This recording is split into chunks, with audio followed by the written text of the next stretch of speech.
Yves Gauthier, coach emploi. Story time, le jour où j'ai été licencié. Alors j'avais fait un stage dans une entreprise et puis quelques temps plus tard, il me rappelle. Oui, voilà, on avait bien apprécié ton attitude pendant le stage, etc. Et puis voilà, on aimerait te voir. Bon, j'y vais, alors grand hôtel particulier parisien, et je suis reçu par un des associés qu'on va appeler Mister T. Et là, Monsieur T commence à me parler. Alors voilà, on a besoin de toi. On a reçu une proposition pour un gros contrat. On cherche quelqu'un, etc. Blablabla, blablabla. Et là, le mec commence à s'enflammer. Oui, jeune diplômé, on va t'aider, progression de carrière, machin. Bon, il commence à s'enflammer un petit peu tout seul. Et à un moment, il dit cette phrase qui m'a marqué. Je fais un pari sur Yves Gauthier. Alors quand il me dit ça, immédiatement dans ma tête, j'ai pensé, t'inquiète pas, mon pote, quand tu devras me lourder, tu le feras. Alors, il continue son truc, etc., blablabla. Bon, puis moi, il me dit, alors oui, qu'est-ce que t'en penses? Alors moi, je lui dis quoi? Je lui dis, bah, ça me fait plaisir de rejoindre l'équipe, ce qui était vrai. Il y avait des personnalités intéressantes, il y avait des choses à apprendre, donc voilà, oui, ça me fait plaisir de rejoindre l'équipe, quand est-ce que je commence, blablabla, blablabla. Bon. Voilà, donc mon recrutement. Quelques temps plus tard, on est quelques mois plus tard, je suis à mon bureau en train de rédiger un document sur ordinateur, et là, il y a un mec des RH qui pointe sa tête par la porte. Il me dit, oui, monsieur Gauthier, bon, j'étais surpris, vous pouvez venir avec moi quelques instants. Bon, la suite, vous la devinez. Voilà, réduction de personnel, etc., blablabla, merci, au revoir. Donc ça a été fait dans les règles de l'art, le droit du travail a été respecté, mais je me suis retrouvé licencié. Et est-ce que Mister T est venu me dire, oui voilà, je suis désolé, etc., rien du tout, rien du tout, j'en ai plus jamais entendu parler. Donc voilà, c'était mon expérience, ma première expérience de licenciement au travail. Dans cette vidéo, je vais vous montrer les 5 leçons que j'ai tirées de cette expérience, en particulier avec le recul de mon expérience de coach emploi où j'ai l'occasion de coacher plus de 1700 personnes. Ces 5 leçons vont vous intéresser. Leçon numéro 1, ne croyez pas aux promesses de l'entreprise. Bon, Mister T s'est un petit peu laissé enflammer, oui, on va faire ceci, on va faire cela, plan de carrière, accompagnement, etc. Bon, personnellement, je n'ai pas cru un seul instant à ce qu'il me racontait. Donc je n'ai pas souffert parce que je n'étais pas investi dans le truc. On dit souvent, oui, les candidats mentent, ils baratinent, ils exagèrent sur leur CV. Les entreprises aussi mentent, souvent par omission. On vous laisse croire qu'il va se passer ceci ou cela, on vous laisse croire telle et telle chose, et puis il ne se passe rien. Donc soyez professionnels, c'est-à-dire ayez un certain détachement émotionnel par rapport à ce qu'on vous raconte. En résumé, attention aux grands discours. Quand on vous paye avec des mots, généralement derrière c'est du vide, et généralement aussi on ne va pas forcément vous payer avec de l'argent. On reparlera argent plus tard. Dans les leçons suivantes, une erreur qui peut coûter très cher, leçon 3. Que négocier lors d'un départ, leçon 4. Et quel est le bon schéma de carrière, leçon 5. Leçon numéro 2, vous n'avez aucun devoir de fidélité envers l'entreprise. L'entreprise vous embauche, elle a besoin de vous, et puis à un moment, elle n'a plus besoin de vous, elle va vous larguer. C'est ce qui s'est passé dans mon cas. Pourquoi est-ce que de votre côté, vous seriez astreint à la fidélité? La fidélité, ça marche dans les deux sens ou bien ça ne marche pas. Alors, quels sont les signes qui montrent qu'il faut partir, quitter l'entreprise? Le premier signe, c'est quand vous êtes dans une entreprise en difficulté. Le secteur n'est pas très florissant, des clients sont partis, des concurrents sont très agressifs, bref, vous vous dites, il n'y a pas trop d'avenir là-dedans, et là, il faut réagir assez vite. Pourquoi? Parce que si vous êtes largué en même temps que vos collègues, si vous êtes par exemple en région parisienne, bon, si vous êtes sur le carreau en même temps que 5 ou 6 collègues, pas de problème. Maintenant, si vous êtes comptable dans un secteur isolé et que vous vous retrouvez au chômage en même temps que 7 collègues, est-ce que le marché local pourra absorber ce surcroît de comptables? Pas sûr. Si on anticipe, si on se retrouve le premier sur le marché, on pourra décrocher les postes les plus intéressants. Deuxième signe qui doit vous alerter, une situation tendue avec votre boss. Alors voilà, on va vous demander de signer un avenant à votre contrat de travail, on va changer vos missions, on va pas vous payer des primes, bon ça va commencer à grincer, et là ça peut déboucher sur du dénigrement, des réflexions, un burn-out, une mise au placard, etc. Donc ça c'est un signe très important. Quand les choses deviennent tendues avec votre boss, c'est vraiment le signal numéro 1 pour penser à partir. En coaching, je travaille souvent avec des gens qui se sont retrouvés dans ce type de situation et qui se sont dit oui, mais bon, c'est pas forcément le moment de quitter la boîte, ça va s'arranger. Puis en fait, ça s'arrange pas du tout, rien ne s'arrange.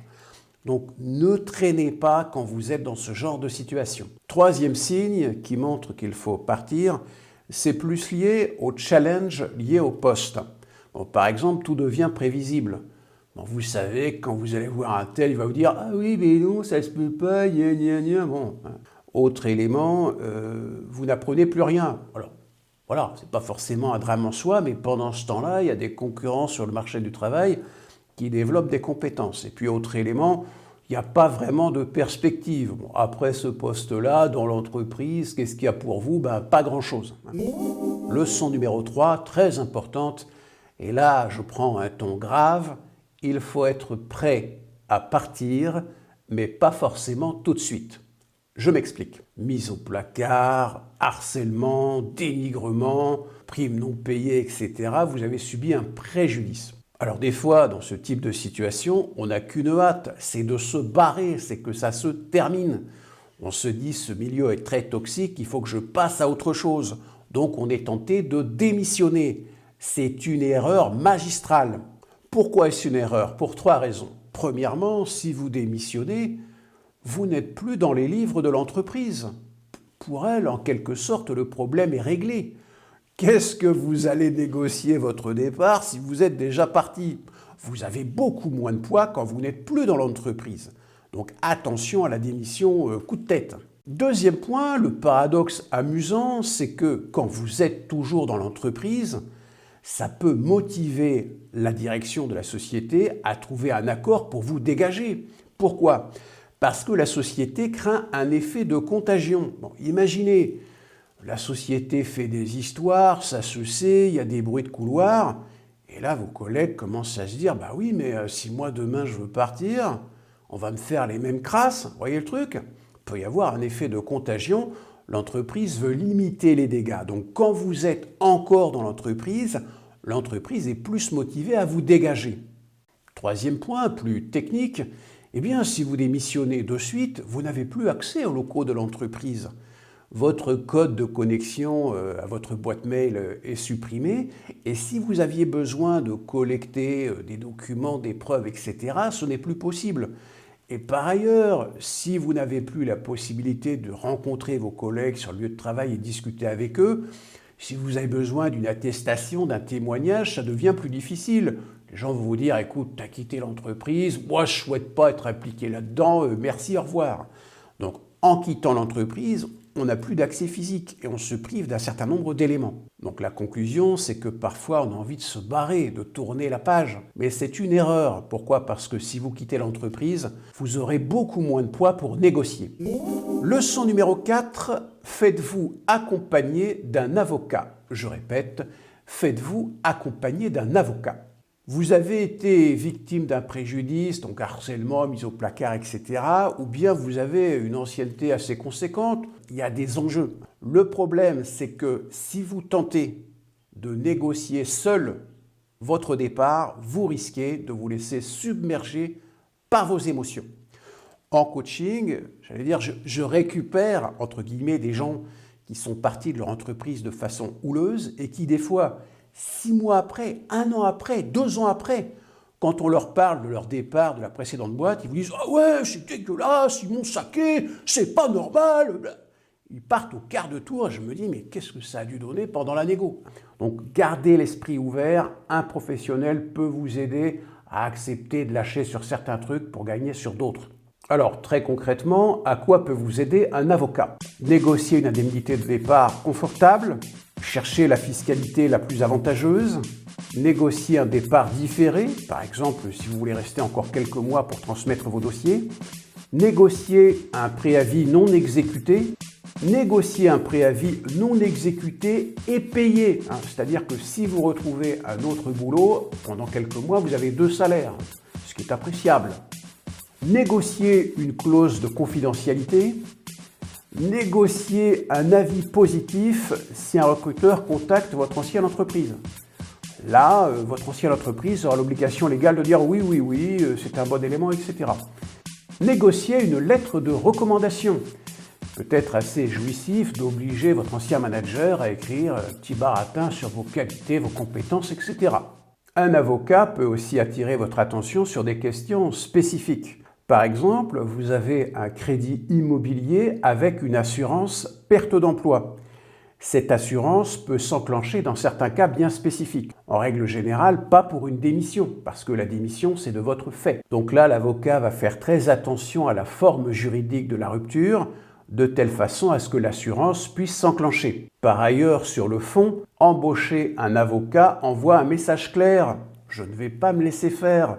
L'intérêt également, c'est que faire appel à un avocat peut limiter la durée de la négociation. Surtout, on s'évite de passer par la case prud'homme.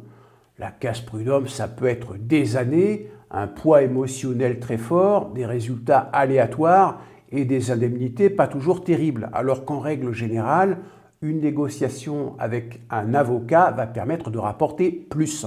J'ai souvent l'occasion de coacher des gens qui ont quitté leur entreprise de façon houleuse. Et ces personnes, en fait, n'ont pas négocié d'accord de confidentialité. Ils vivent dans la peur. Ils se disent, demain, j'ai un entretien avec une nouvelle entreprise. Si on me demande des références, qu'est-ce que je fais? Si je dis non en m'expliquant, oui, mais vous comprenez, il y a eu un conflit, blablabla, ça pourrit l'ambiance.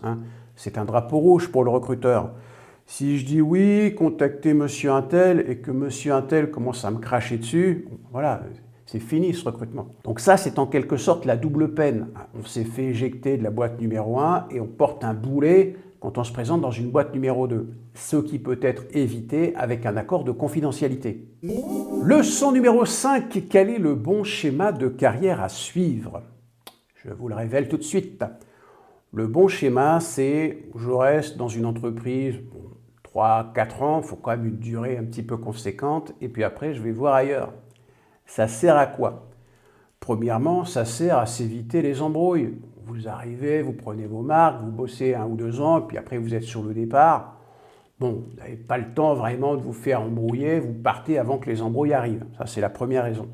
Puis il y a une deuxième raison, c'est qu'en suivant ce schéma d'un départ tous les 3-4 ans, vous aurez beaucoup plus de facultés à progresser sur le plan du salaire. C'est-à-dire que quand vous changez d'entreprise, déjà vous êtes en poste quand vous négociez, et vous dites voilà, blablabla, quelles sont vos prétentions? Imaginons, on va dire un chiffre comme ça au pif, que vous étiez à 100 dans votre précédent poste, là vous dites écoutez, 125, et vous voyez si ça passe ou si ça casse. Vous êtes complètement serein parce que vous êtes toujours en poste.